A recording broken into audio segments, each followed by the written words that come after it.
Hello gamers, it is I, Gameboy99, and today we're going to be ranking all of the leaders of Civilization 6 ahead of the release of Civ 7, February 11th next year, and just to get a feel for what this game gave us, and just as a final ranking now that we know that this game is no longer going to get any more updates and no more leaders. So I think that's enough intro so we can get straight into it. The tier list, thanks handily to Tier Maker. As we can see, we have all of these tiers. We have the normal S, A, B, C, D. We have a double S, an E, F, and a double F tier. So let's start off with Abraham Lincoln. Now, Abraham Lincoln's abilities seem sort of very random. I don't know if it's interesting because his ability Emancipation Proclamation makes it so that plantations make you lose loyalty, but industrial zones grant you free military units. But obviously, unlike Gaul, he doesn't get his industrial zones early, so that's not really as effective. It's good, but it's not quite on the same level as Gaul's ability. And I also think it's one of those ones where it was kind of an excuse to make an ability based off of his historical setting. The United States is okay as a civilization. I think it's just kind of one of those more general ones. So I am going to place him in the B tier. I think Teddy Roosevelt is arguably better because I also think his abilities kind of work better with what America has. Because that's the other thing about civilizations is that they need to the leaders kind of need to match their abilities with their civilization's abilities, and I think that's why the whole sort of being able to mix and match civilizations and leaders in Civ 7 could actually be very effective, because it will help you get the most out of all of those abilities. And then we move on to Alexander, who I'm immediately going to place in either S or double S. I'll put him in double S for now until I can sort of see if there's anyone else. Actually, I'll put him in S. I think there are other people who are slightly stronger, but the reason being is that one, he is a very good conquest civ, easy domination victory. The other thing is that you can kind of print research and culture, because he has an ability where you get a percentage of culture and a percentage of science from producing military units. So as you're going around conquering the world, you slowly and surely keep up with science and culture, and it's a weirdly overpowered snowball, and I just think it's crazy and ridiculous that he is the one that has this ability. So that's why I put him in S tier. Now, Nubia. Haven't played Nubia very much. I don't, and because of that, I'm going to have to put them in C. This is just because I haven't played them very often, and that's going to be something that I have to take into account with a lot of these. But yes, I understand that if I played her, I probably would put her higher, because I imagine she has a few similarities to Egypt, given their region. They're both kind of sat on the Nile, and they were sort of both in similar areas historically. So I imagine she probably would be higher if I played her, but I haven't played a lot of her, so I do not know. Now, Ambiorix, I think actually Ambiorix is A tier. His ability to gain the Oppidum, so the industrial zone, early, the military and the production that gives you the culture bombs from mines, it's a very production heavy civ, and whilst that may not seem like it gives you much in terms of victory, you do have that element of culture, but then you also have the element of domination with the Oppidum giving you boosts and everything, and then you also have the whole thing that production allows you to snowball other areas. You can put production into science, you can put it into culture, you can put it into further domination. So there's a lot there, and he has his his flanking bonuses abilities is, obviously Saladin's is stronger, but it is still insane how you can make a weaker unit defeat like a horseman simply by putting two others next to it. And it's very good. A tier civ, not quite S tier, but still quite fun. And also, not a civ we really see very often. We tend to just see France, we don't really see Gaul. So I'm very glad that we got him. Next we have Bartru of Vietnam. She is also going to go in A tier, because her abilities with building districts makes her very strong, getting all the bonuses that she does from districts. The bonuses from like rainforests is pretty insane. I do think, however, means that she's a little bit more of a situational civ, and it does mean city building is a little bit challenging because you have to sort of be very specific about it. So that's the reason why she's not in S tier, but she's still overall a very good Civ. Next we have Basil, and immediately I'm putting Basil up here because there is no Civ in this game that is more broken than him. Hammurabi is not even as broken as him. It's insane. Not only is he built towards religion, but he's built towards religious conquest, and it like goes way too far into religious conquest. You convert cities, you gain extra combat strength against them. And when you do that, it also means that your knights can do full damage to cities, ignoring walls. You have a bit of religious conversion unit whenever you kill units. You can auto-print heavy cavalry units using the Hippodrome. And for that reason, he is in this tier. Most broken Civ in the game, but I love it because I just love how ridiculously over the top it is. And I think that's part of it. Like, people can say it's like not balanced and everything, but I think it's kind of part of the fun. And obviously it is also one where you do kind of need a bit of work because you need to push religion, you need to push conquest, so you cannot be idle when playing him. You have to sort of have to work a bit hard, which I think makes up for the whole insanely overpowered religious conquest Civ. Now we have Catherine de' Medici. Now obviously she's one of the ones that has two personas, and I'm going to be ranking each one individually because they both have different bonuses. And Catherine de' Medici is definitely a C tier.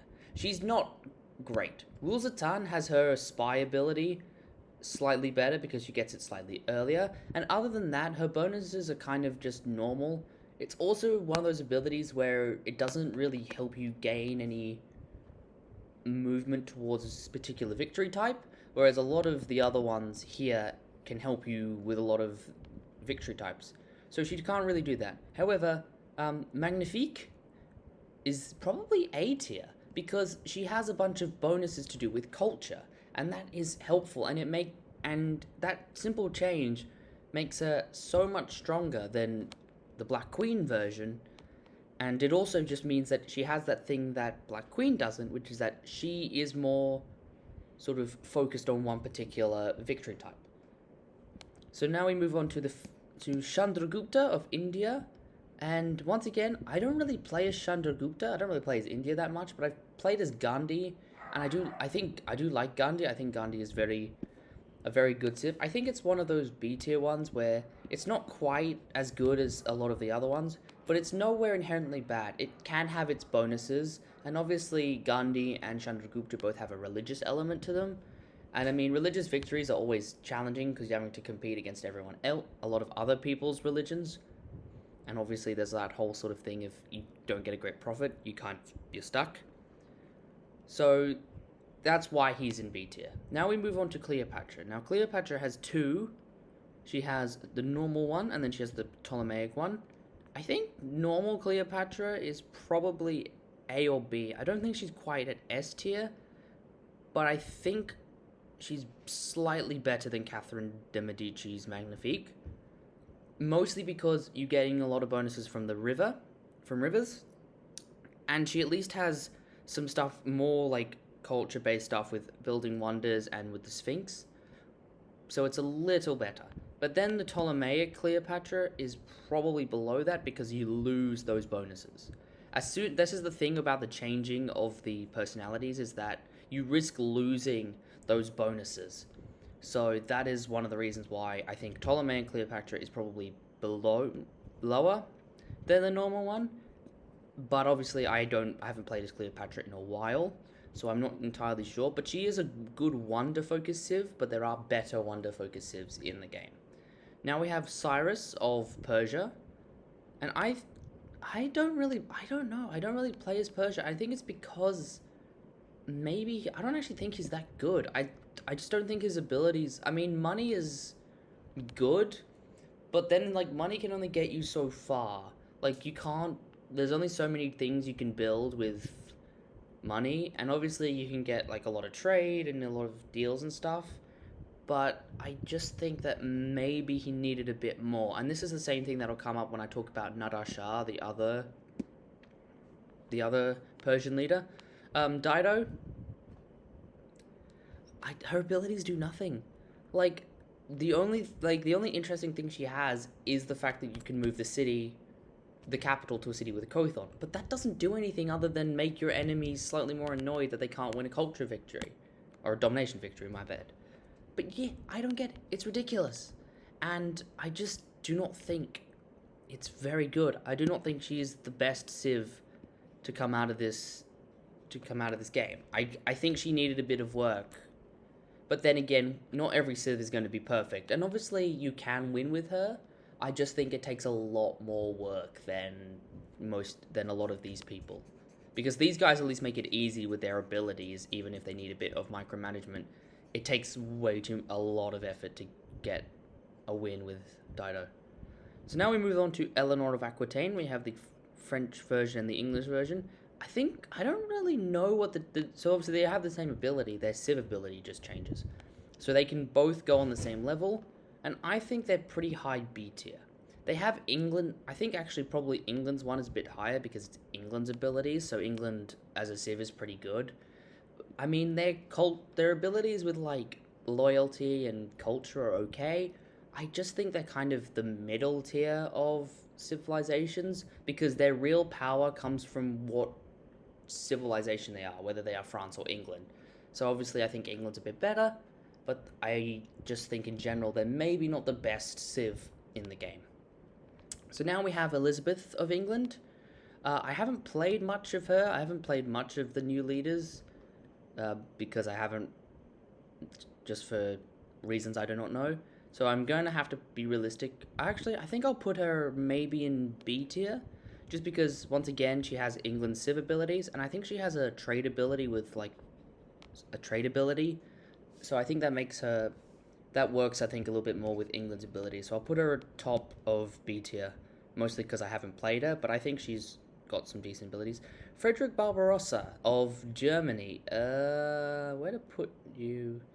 I haven't played Germany. I've played Germany before, and I know they have a thing where they can build extra districts. I also know they have I think they have a thing with conquests or something.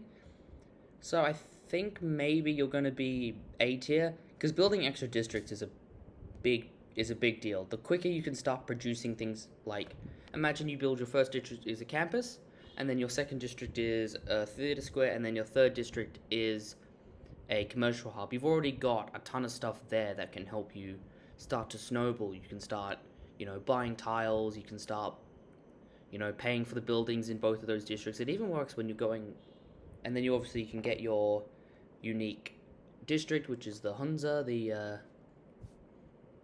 I believe it's an industrial zone. So, haven't played them in a while, but I think based off what I remember, they are fairly strong.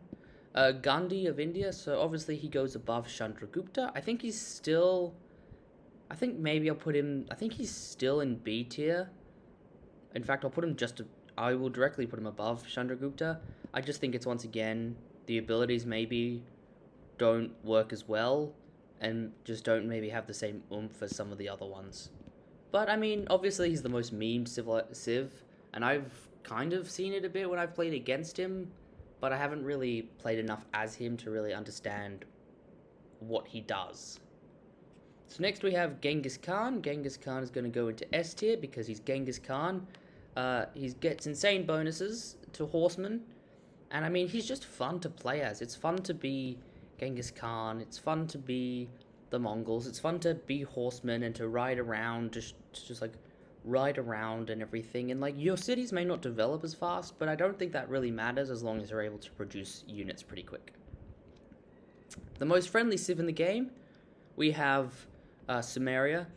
Samaria is pretty good. I think Samaria is probably bottom of A tier. They get a lot of good bonuses to science. They get a lot of good bonuses to diplomacy, which helps them boost things like science. And their war cart's a pretty good unit. They do a lot of damage, and I mean, you kind of want a replacement unit to be better than the unit that they're replacing. So I'm glad that is the case for them. I think in general they're just a good, well-rounded Civ that doesn't necessarily offer too much snowballing, but it still gives you more to work with than a lot of the other ones. Gitarja of Indonesia. Yeah, I don't know. I'm thinking C tier. I mean, she has religious stuff and naval stuff, but I don't really think she was developed well enough to really make it effective. I think she's still better than Dido in the fact that her abilities still have something, but I think she's probably in between these two tiers, because these tiers are mostly because their abilities either don't work as well with each other or because I barely played. Like, I've played once, probably. So Guitar is going in D tier. I'm yet to have an F or a double F, and I don't think I will, because I still think those civs, the civs are good, and at least offer you a lot of variety. I just think we have to think about it in the context of the game and the fact that the aim is to win the game and how you do that.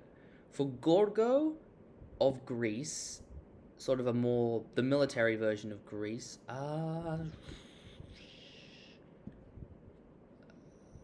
A tier. I think she goes in A, and I think she goes just right underneath A tier. Good military stuff, good culture stuff as Greece, good unique unit, all in all, just a good, well-rounded Civ. Next, we already know where this guy's going. I mean, that science ability with the Eurekas, and even though it, does half your science, as long as you're sort of vigilant and continue to build campuses, and I mean, also that district bonus where you instantly build, the lowest tier building, it's just, he's so weirdly designed to snowball, it's ridiculous. And he came in the same time as Basil, and these two define snowballing. These guys are way too good, and I'm so happy for it because it gives you something. It gives something to talk about, and I think this is these are things we're gonna lose. We might lose in Civ 7 is we're gonna lose civs like this who, as the game goes on, just continue to grow and snowball. And I mean, I kind of get it, but I'm also that's kind of part of the fun is civs that build over time to become some of the most strongest empires in the game are something that actually makes Civ 6 fun, because you want something for the effort. You want to be able to look back at when you started and be like, okay, I see how I got here. You want to, you want to see the fruits of your labor in this game, especially a game that can take 6 hours to complete. So, yes, Hammurabi definitely will remain top of S tier. Don't think he's quite on the same level here because I think, Basil's just so overly insane, and I think slightly more insane because you do have that penalty. If it wasn't that penalty, I think he would probably be on the same level, if not higher than Basil, because that is just the surefire way to win. But also you have to remember that automatically being able to research all of it, you have to complete the Eurekas, so you do have to be kind of working a bit harder on that, which might mean he's lower for some people, but I think for me, that's just kind of that thing of the thing that everyone should be doing anyway. So, yes, Hammurabi, S tier. Yes. Haraldrada of Norway, B tier. Actually, no, he goes A tier. I think both go A tier. More militaristic version in the Varangian Harald. But Harold he's a good naval-focused civ. He does have some good religious stuff. I think he's just another one of those sort of well-rounded civs that can go in, is a more domination-focused, but can go in sort of any direction. And I also just love playing as Harold. I had a lot of fun playing with him quite early on when I got Civ 6 before a lot of the other things came out. But I still think, especially with the addition of Varangian Harold, he's quite fun. And I think that's part of it. You just have to have fun. Hojo Tokimyun? You know what? I'd put Hojo in quite high up in A tier as well. On True Start location, he is literally a fortress. His whole thing about defensive abilities on your home continent makes him on True Start location one of the hardest civs to take out, because he's just he's standing there like a stone wall. And then you add that onto Japan's other abilities, and you just get a civ that is sort of very good at just knuckling down and building up themselves whilst everyone around them is fighting, and who is able to very easily defend themselves when should war come to them. So overall, a very good civ, and another civ that is also a nightmare to play against because they're very hard to place. Jadwiga of Poland, don't play as her very much, but I think I think she has a lot of economic stuff, and economics doesn't really play a big role aside from needing money to support units and buying stuff. It's not really like, unless it's like extreme, it doesn't really help. So I think I'm gonna put her top of B tier. She's good, but I don't think she's quite there yet. I think we just needed something that to make economics a bit stronger, and that seems like what they're doing for Civ 7, where they have like some economic legacies for civilizations. Now, we move on to Chandragupta.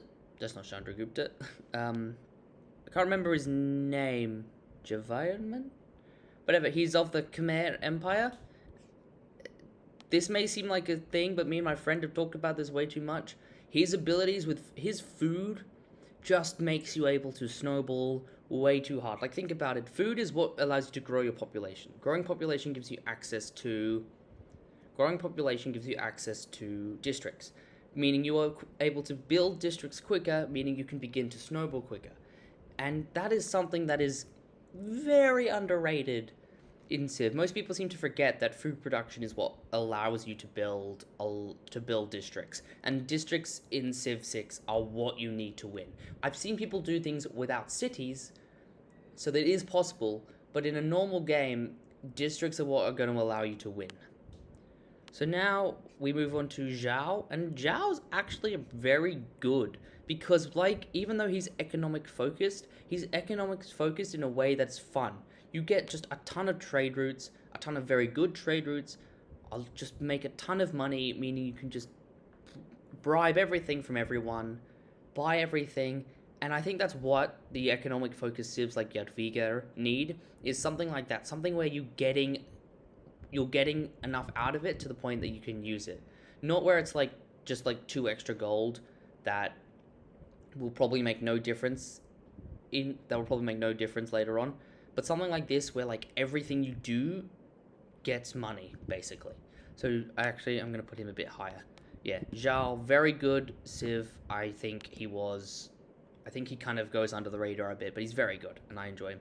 John Curtin, the Australian Civ that I don't actually know if this is the first time Australia was in Civ. I'm still looking, but I don't actually know where to put him.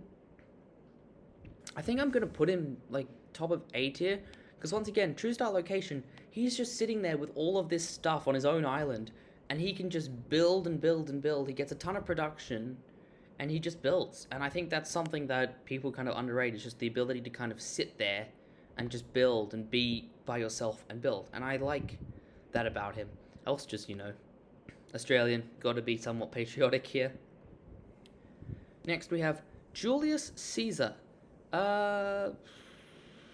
I think he's A tier. I think he's one of the better conquest civs because you get a lot of money, you get a lot more out of conquest, and Rome in general is just a very well-rounded civ. He does lose out on some of the bonuses that charging gives you, but I think he's better than Hojo. But yeah, I think he's quite high up actually. I think he's very good, and people underrate. Like, once again, domination is supported a lot through money.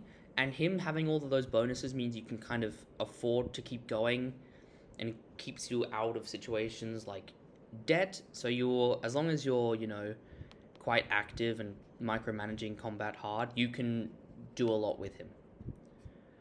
Sweden, I don't know. I just don't know. I think she's one of those ones where I think she doesn't have enough to really give her anything. Like, I know she's science-focused, a bit culture-focused, but it's like, I need something. I just need a little bit more. And I also don't necessarily think her unique unit is great because it's a pike and shot replacement. And I don't always think spearman replacements are the best, or anti-cavalry units are the best. I mean, Gorgos is good, and I don't even think Greece's is actually a spearman replacement, but Kublai Khan. I've never played as Kublai Khan, so I have to put him in C tier because I've never played as Kublai Khan. It's also like, what bonuses does he get from Mongolia and China? I think he has something to do with trade routes, but Zhao makes all trade routes look like nothing compared to his bonuses. So I'll put him in C tier, and if I ever redo this list after I've played a lot more of these civs, or played against them, I will come back and I will look at it again. Coupe. Weirdly, just weird. It's an interesting civ that I think would be an S tier if there was a little bit more to him. But I think he's going in A tier because you get sailing and shipbuilding straight away, which is something that, you know, makes life a lot easier. You start out in the ocean, you have the ability to explore a ton of the map, gain a ton of experience, and see a ton of stuff. You gain bonuses from fishing, you gain good culture. I think there's a lot to him that kind of works. And obviously, he's like the one person you go to when you want to do the one city challenge. So, yeah. Overall, very well-rounded civ. I think he's somewhat underrated, but he's also a very sort of campy civ. Now we move on to Lady Six Guys, another civ who I have played only briefly. Good science bonuses, I reckon. Not necessarily the best city building bonuses, so I think I'll put her in B tier. I'll put her pretty high in. I'll probably put her at the top of B tier. I just think because her science bonuses make it better, because none of these guys really have the same bonuses that she does. Lotaro. You know what? I'm going to put him in... Once again, haven't played much of him, so I have no idea. You know, I'm going to put him... I'll put him B tier. I'll be fair and understand that he probably has better abilities than most of these guys. So I'll put him in B tier, but I'll put him slightly below Lady Six Guys. Ludwig. If you... And we... Actually, you know what? No, I'm not going to do that. That's really only if he was on True Start Location. Because True Start Location, he just gets all of these hills. You gain a ton of production, and you can just pump out wonders, and you just continuously gain culture. It is the most ridiculous thing I have ever seen, and that is why he's in S tier. Because it's just like, it's crazy. It's an Egypt's ability on steroids. It's crazy, and I love it. And that's what, he was a great addition, sort of to the later on in the game's development. He was amazing, and I love it. It's so much fun to just snowball wonders as him, and it's China's ability done a little bit better, I think, because I think it's also situational. Because, you know, you're in an area with a lot of hills and a lot of production. Not only are you able to gain culture early on from the wonders during the production of them, but you have production to finish them quickly. So you're just pumping out these wonders and just constantly snowballing culture. And it's amazing, and I love it. Mansa Musa. My friend has probably told me to put him in A tier, and I'll put him in A tier, and I'll put him slightly below Zhao. Main reason being because Zhao's ability is very general in terms of you can use it anywhere. His is in deserts, but I love how it's like I can eat sand to turn it into gold. His horsemen are very good. He's a very good civ and a very sort of random, oh, yeah, let's make this guy eat sand and turn it into gold. So, yeah. That's where Mansa Musa goes. Hungary, I think being realistic, he's in bottom of A tier. I haven't played him enough to really know. I mean, he gets like river bonuses, and he gets some like... I think, you know what, top of B tier. I will be fair to Hungary, but also fair to the fact that I haven't played him enough. So top of B tier. So we can kind of see where a lot of these civs are sitting. And I mean, I don't think this means any of them are particularly bad. I know probably people have a ton of favorites sort of in this bottom section. This is just sort of based on my opinion, also based on like realistically how easy is it to win with them, and also realistically how often have I played them enough to know their abilities. Menelik II has to go in S tier.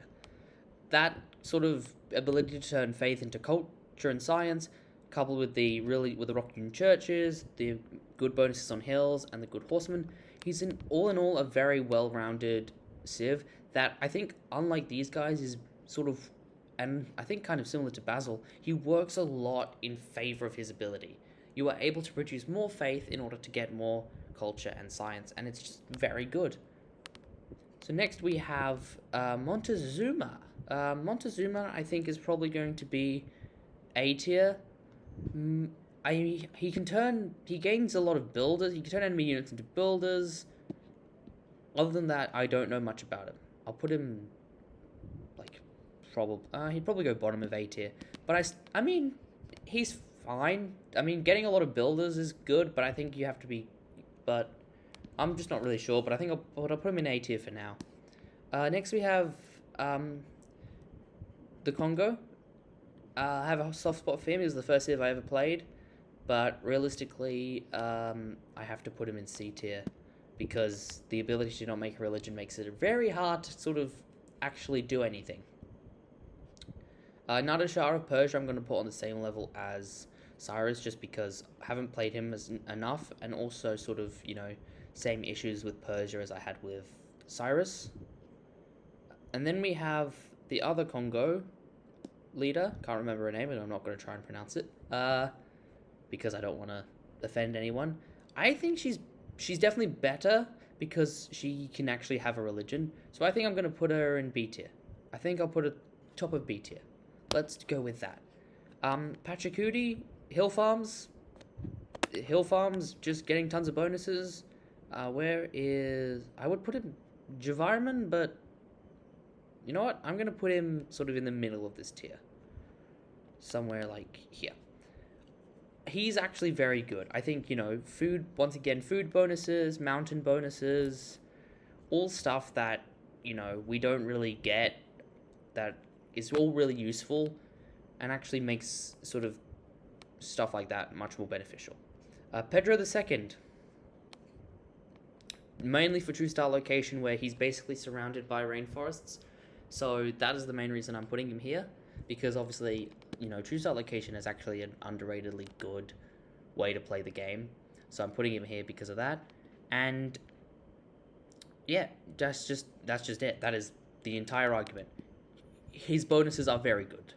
Even not on true star location, those bonuses are very, very good. Pericles, I think, belongs kind of on the same level as Gorgo, because I have to remember that the Civ is the same. It's just the leader ability that changes, and I think his is more culture focused as well. So I guess he would maybe be slightly better because the Acropolis at least helps him with that. Russia is S tier. The amount of space you get in your cities, plus the fact that you gain massive bonuses to religion from tundra tiles, plus I think it's Dance of the Aurora Pantheon.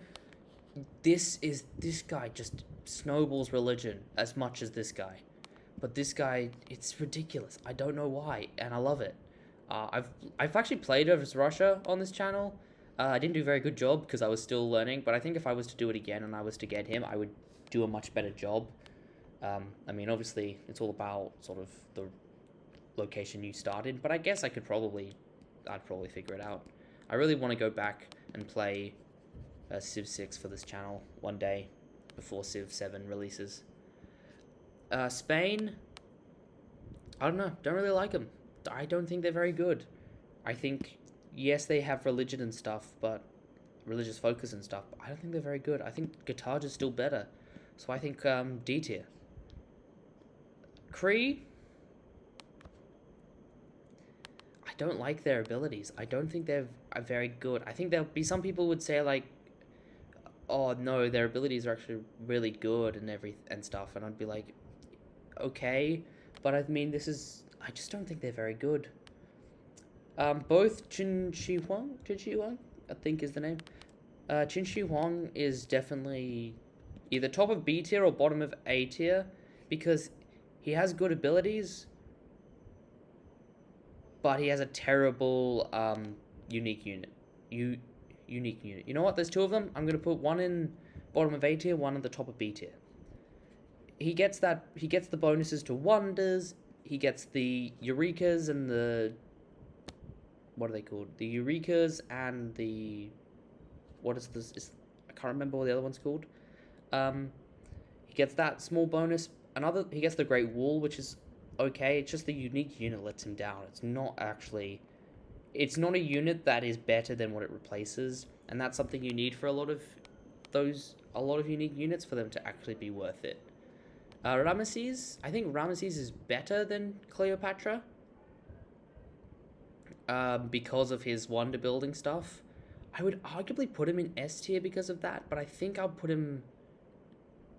I think I'll put him sort of like under sort of in this area here. Because I just think he is just. I think he's definitely better than Cleopatra because of that. I just think he is so. I just do not think he's as good as any of these guys. I would play him, but I would pick. I think I would still pick any of these guys over him first. I will do that. Just because he's just too fun to play. Next we have Robert the Bruce of Scotland. That was a terrible accent. Realistically, as much as I love the character and everything, I have to be realistic. He's not great. Not great abilities. He arguably should be here, but yeah, I'll put him there. I have to kind of be realistic. He's not great. Saladin. Both versions go here because the flanking bonuses and the religion just make it insane. Like the amount of bonuses he gets from flanking, coupled with all of the cards and all of the other stuff you can get, just means that like he can snowball once again. And a lot of these civs you'll find, their whole thing is snowballing. The ability to just like continuously gain and gain and gain at an alarming rate. And that's the thing that a lot of these top civs have. Which one are you? Sejong. You're Sejong, the other Korean. Korea. I haven't really dealt with Korea. I think Korea are a very strong science civ. So I'm going to put him top of A tier. And Seondok, I'm going to put with him because I think they both have very good science. Shaka Zulu. Shaka Zulu is actually going to take the top spot in A. He arguably could be S tier. He's a very good military civ. Like, domination victories are hard, but if you get the right leader, in fact, I'm going to put him here. It's like him and Alexander are some of the best conquest civs and arguably these two as well. Because having the right leader can make conquest so much easier because of all the bonuses.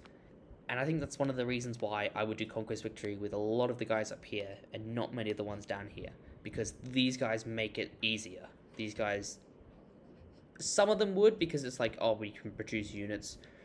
We can produce strong units quite quickly. But I mean, that's not necessarily what you need. You need your units to be able to be stronger.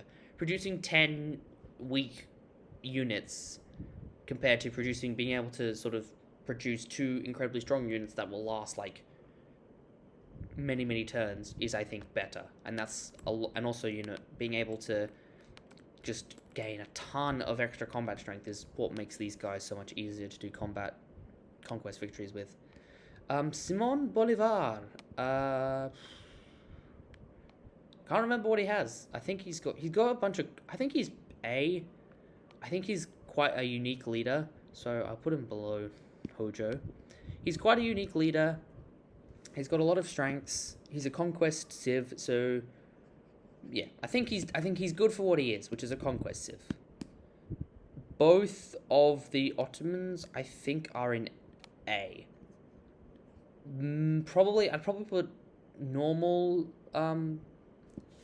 I'd probably put normal Ottoman leader first because he gets the Grand Vizier and all that stuff, and then I'd probably put the other guy, Suleiman, probably slightly below him, just because he doesn't get that Grand Vizier governor. Sunjata Kata, I'm going to put next to Mansa Musa, because one, I can't remember what he has, and 2, I generally just think they're like on the same level, because they are the same civ. Tamar.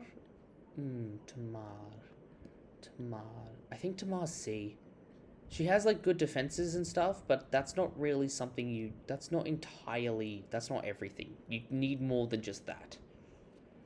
I mean, truce allocation, she's quite strong, but once again, I think that's sort of, for a lot of the guys where I said truce allocation is kind of makes them incredibly strong, they also work quite well in the normal game as well. So, yeah, I think that's why she's probably in C tier. Both Teddy Roosevelts are definitely above Abraham Lincoln. They are better than Abraham Lincoln. Do I think they are A tier? Not entirely. I think there are better civs. I think there are better civs. So I will put one in A and I'll put one in B. Okay, next we have Theodora of Byzantium, and I generally think Theodora belongs in S as well, because she still gets a lot of the Byzantium bonuses, but then she gets an extra thing with religious sites. So once again, she could. I mean, I could put it there, but I think she still has her thing where she can snowball. She just does it in a different way. So I think she also belongs in S tier. Tokugawa, another. I think he definitely goes above Hojo Tokimune, maybe, or maybe like underneath him. I'll put him above, because of the fact that he kind of embodies that whole idea of isolationism. You sit in your own land, you build and you build and you build and you build, and then you just, if you want to, you can go out and sweep everyone else. And I think that's what makes him strong. Scythia are quite fun to play. I could put them in S, and I think I will. I think they're quite fun to play. They're another horseman civs. Like, it takes a lot to make horsemen interesting, and you know what? I'll put it with these four. These four are the best horse-related civs, along with him, because of his abilities. Trajan. I think Trajan goes S tier. City building, conquest. I think it's all just very strong. Another good, strong conquest civ. Next, we have both England's. I think England is an A tier. I don't think she's quite sort of at the same level as a lot of. It's kind of just like they have good abilities, but I don't think they're necessarily the best. I'll put normal Victoria above Age of Steam Victoria. Wilfrid Laurier gets extra points simply because he makes Tundra Trials interesting, but I still think he's a C. Because making Tundra Trials interesting is not enough, especially when you have Russia, who does so much more with Tundra Trials. Wilhelmina, I think, is also C, bottom of B. I mean, she's okay. She's just not great. So I think I'll put her sort of slightly below bottom of C tier. Vusatan, I'm going to put in the bottom of B, because it's still... Actually, where's Black Queen? Okay, she's above... As long as she's above Black Queen, Catherine de Medici, then that's fine, because her ability is better, because you get spies earlier than when Catherine de Medici does. I still don't think she's great. I think she's better. I'll put it there. And then we have Yongle of China. Severely underrated. The city projects that you can do just mean that, all of your cities can just begin to rapidly snowball. And it's also just really good because you can just sort of that quick change, You need food to grow a city. Okay, do a Legia, I think they're called. Okay, do you need more production? Do a Legia. Do you need any of this other stuff? Do a Legia. It's so easy to quickly change what you need to do. And I think that just works. That makes him very good S tier civ. So, this is the entire list. This is every Civ 6 leader ranked. And, yeah. So, I'm looking forward to seeing what leaders we get in Civ 7 and what the abilities are. And I do hope you guys enjoyed. Remember to subscribe and, comment down below which of these leaders is your favorite.